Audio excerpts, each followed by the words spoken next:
नमस्कार दोस्तों, इतिहास में कई घटनाएं ऐसे घट चुकी हैं जिसका परिणाम आज के लोग भुगत रहे हैं। जैसे हिरोशिमा और नागासाकी के परमाणु हमला। भारत में भी एक ऐसे ही घटनाएं घटी है जो कि दिल दहला देने वाली है, और ये है भोपाल गैस त्रासदी, जो कि दुनिया का सबसे बड़ा इंडस्ट्रियल ट्रेजेडी माना जाता है। गाइज, यह घटना 3 दिसंबर 1984 ईस्वी को घटी थी। वो डरावनी रात जब 2 दिसंबर 1984 को यूनियन कार्बाइड फैक्ट्री के आसपास रह रहे लोग एवं अधिकांश उसी फैक्ट्री के वर्कर्स आसपास झुग्गी झोपड़ी बसाकर अपने परिवार के साथ रहते थे। वो 2 दिसंबर की रात को डिनर करके सोए थे। शायद वो इनकी आखिरी रात थी जिसके बाद कभी सुबह ही नहीं हुई। 3 दिसंबर 1984 की सुबह चीखने चिल्लाने की आवाज़ सुनाई देने लगी। ये आवाज़ उन मासूम बच्चों के लिए, उन वर्कर्स के लिए, उन माँ के लिए, कई पति पत्नियों के लिए जो रात में सोए तो थे लेकिन सुबह होते ही उन सभी को खो दिए, और कई लोग तो परिवार सहित काल के गाल में समा गए।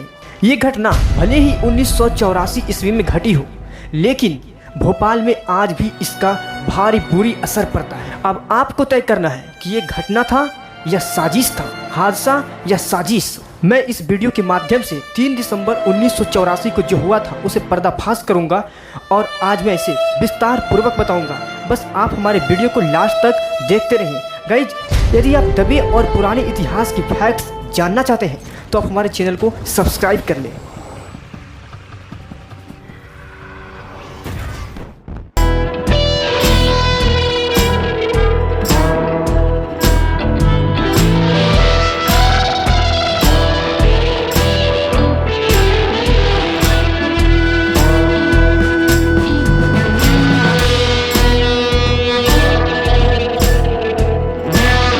आज तक की सबसे बड़ा इंडस्ट्रियल डिजास्टर यानी औद्योगिक आपदा भोपाल गैस त्रासदी है। अब हम इस रात को क्या हुआ था विस्तार से समझेंगे। उससे पहले इस इंडस्ट्रीज की बैकग्राउंड जान ले तो बेहतर होगा। इस कंपनी की स्थापना 1934 ईस्वी में रसायन कंपनी के रूप में हुआ था।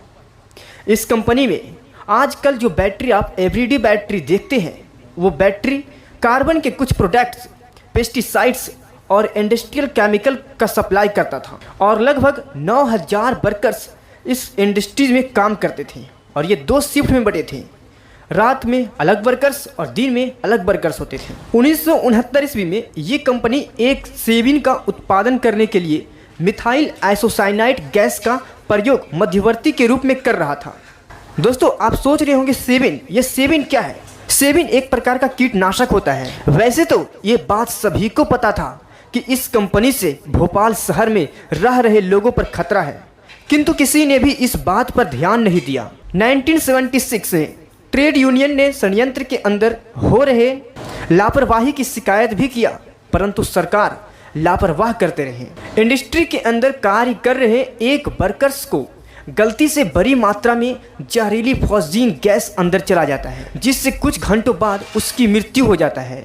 ये लगभग 3 दिसंबर 1984 की घटना के 2 साल पहले ही हुआ था, परंतु फिर भी कोई इसके प्रति अवेयर नहीं हुआ और एक अनहोनी समझकर उसे जाने दिया। परंतु एक पत्रकार ने इस पर सवाल भी उठाया एवं उस फैक्ट्री को जांच भी करना शुरू कर दिया। इसके साथ साथ लोगों को अखबार के माध्यम से अवेयर कराने को सोचा, और उसने स्थानीय अखबार में भोपाल के लोगों को भोपाल के लोग जागो के नाम से अखबार भी प्रकाशित किया। उसमें लिखा था, ये इंडस्ट्रीज तुम्हारे जिंदगी और मौत से खेल रहा है, और लिखा था, भोपाल के लोग जागो, तुम एक ज्वालामुखी के किनारे पर हो।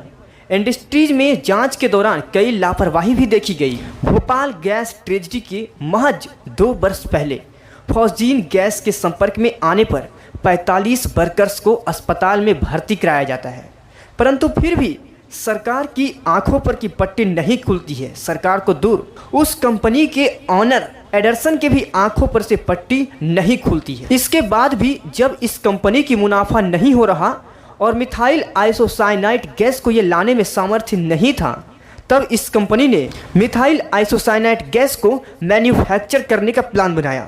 इस इंडस्ट्रीज में मिथाइल आइसोसाइनाइड को भंडारण के लिए 3 टैंक था। पहला था E610, दूसरा टैंक E611 और तीसरा E619। नियम के अनुसार प्रत्येक टैंक में उसकी क्षमता से 50% से अधिक गैस भरने की अनुमति नहीं थी। एक टैंक का क्षमता 68,000 लीटर लिक्विड भरने की क्षमता तो थी, परंतु 68,000 का 50% अर्थात एक टैंक में 34,000 लीटर ही लिक्विड भरा जा सकता था। परंतु इंडस्ट्रीज के ओनर लापरवाही करते हुए और लालच के कारण इस टैंक में 42 टन यानी 42,000 litre liquid methyl isocyanide gas को भर देता है। इसके बाद सभी टैंकों पर नाइट्रोजन गैस का दबाव डाला गया, लेकिन दुर्भाग्य से E610 में नाइट्रोजन गैस के दबाव को नियंत्रित करने की क्षमता खो दिया था। इस टैंक को आंशिक रूप से बंद कर दिया, लोगों को दिखाने के लिए कि मिथाइल आइसोसाइनाइड गैस के उत्पादन पर रोक लगा दिया गया। किंतु इंडस्ट्रीज के जो ऑनर थे वो अंदर मिथाइल आइसोसाइनाइड गैस का काम जारी रखा। 2 टैंकों पर तो काम जारी रहा, लेकिन जो टैंक बीच में खराब हो गई थी, टैंक नंबर E610, उसे 1 दिसंबर को फिर से चालू करने का प्रयास किया गया, जो कि कई जगह से लीकेज हो चुकी थी और अधिकांश मिथाइल आइसोसाइनाइड से संबंधित सुरक्षा प्रणालियां भी खराब हो चुकी थी। इस पंप को साफ करने के लिए पानी दिया गया, लेकिन पानी पाइप से बाहर नहीं आ रहा था। फिर वर्कर्स ने सुपरवाइजर को ये बात बताया, लेकिन सुपरवाइजर ने कहा पानी का पाइप टैंक में डालकर छोड़ दो, दूसरे शिफ्ट वाले वर्कर्स आते आते पानी टैंक में भर जाएगा। ये पाइप में पानी देने का काम दिन के वर्कर्स कर रहे थे, लेकिन पानी नहीं भरने के कारण उस इंडस्ट्रीज के ऑनर ने रात वाले वर्कर्स के लिए काम छोड़ दिया और पानी पाइप में डालता रहा। पानी के कारण पाइप का दबाव लगभग 2 दिसंबर की रात थी 5 गुना ज़्यादा बढ़ गया। 11 बजे की बात है जब एक वर्कर्स ने अजीब सा स्मेल को फील किया। लगभग 12 बज रहे थे, तभी अचानक से कुछ वर्कर्स की आंखें जलने लगी। उन्हें लगा कि कहीं से गैस का रिसाव हो रहा। तब उसने आनन फानन वर्कर्स ने जांच करना शुरू कर दी कि आखिर गैस का रिसाव कहां से हो रही। तभी एक वर्कर्स को उस पाइप पर नजर पड़ता है जहां से बूंद बूंद करके लिक्विड ड्रिप हो रहा था और इसी के साथ साथ पीले कलर की गैस निकलने लगी। तब घबराया हुआ वर्कर्स अपने सुपरवाइजर को ये सारे बात बताता है, परंतु सुपरवाइजर वर्कर्स की बातों पर ध्यान नहीं दिया और उसे ऐसा लगा कि ये गैस नहीं बल्कि पानी की बूंदें रिस रहा होगा। सुपरवाइजर ने वर्कर्स को कहा कि बड़े बड़े फैक्ट्रियों में छोटे छोटे रिसाव होते रहते हैं, परंतु सुपरवाइजर को भी ये बात गल नहीं रही थी। तब वो इस लीकेज को देखने के लिए सोचा, परंतु उससे पहले उन्होंने एक टी ब्रेक लिया। उस समय लगभग 12:45 हो चुके थे। अधिक मात्रा में मिथाइल आइसोसाइनाइड गैस वायुमंडल में मिल चुका था और वर्कर्स ने रियलाइज किया कि न सिर्फ गैस की स्मेल आ रही बल्कि उनकी आंखें भी जलने लगी और इसके साथ साथ सांस लेने में समस्याएं भी होने लगा और खांसी भी होने लगी थी।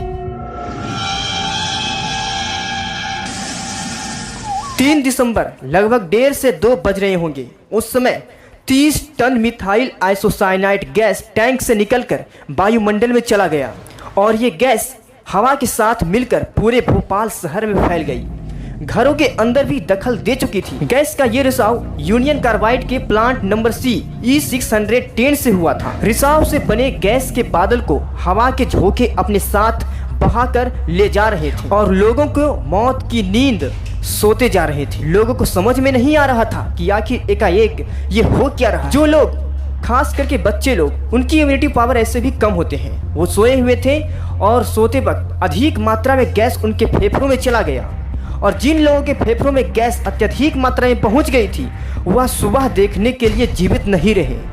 लाशों की ढेर लग गई थी। हजारों लोगों की मृत्यु हो चुकी। जो लोग इस गैस के कारण काफी गंभीर थे उसे डॉक्टर के पास ले जाया गया, परंतु डॉक्टर ने इस घटना के लिए कोई उचित इलाज नहीं बता पाया। उन्हें खुद समझ में नहीं आ रहा था। इससे लगभग 15,000 लोगों की मृत्यु हुई और 6 लाख लोग प्रभावित हुए। इंडस्ट्रीज के आसपास जानवर मरे हुए नजर आ रहे थे। सभी पेड़ बंजर हो चुका था, सड़कें काले पड़ चुके थे। ये सब होने के तुरंत बाद इस इंडस्ट्रीज के ऑनर वैरेन एंडरसन, जो कि एक अमेरिकन बिजनेसमैन था, वो आनन फानन भारत से भाग गया और वो अपने देश अमेरिका चला गया। दोस्तों, आज भी ये घटना लोगों के जहन में है और इस त्रासदी को याद करते ही लोग सिहर जाते हैं। ये घटना मध्य प्रदेश के भोपाल में स्थित यूनियन कार्बाइड फैक्ट्री की है। भोपाल गैस त्रासदी, जो कि पूरी दुनिया का औद्योगिक इतिहास की सबसे बड़ी दुर्घटना है, इसका प्रभाव इतना ज़्यादा था कि आज भी उस क्षेत्र के लोग इससे पीड़ित हैं और उस दर्द को आज भी नहीं भूल पाए हैं। दोस्तों, अब आप बताएं, ये हादसा थी या साजिश था? कोई भूल नहीं सकता सर्दी की वो रात जब रजाई में आराम से सो रहे थे लोग। अभी अचानक से लोगों की आंखें जलने लगी, दम घुटने लगा। फिर क्या था, एक सायरन के साथ पूरे शहर में अफरा तफरी मच गई। जिसको जहां जगह मिली वो वहां भाग निकला। पुराने भोपाल में मौत सड़कों पर नाच रही थी। ये वीडियो आपको कैसा लगा कमेंट बॉक्स में जरूर लिखें और ऐसे ही हिस्ट्री फैक्ट्स के लिए आप हमारे चैनल को सब्सक्राइब कर लें। थैंक्स दोस्तों, मिलते हैं अगले वीडियो में।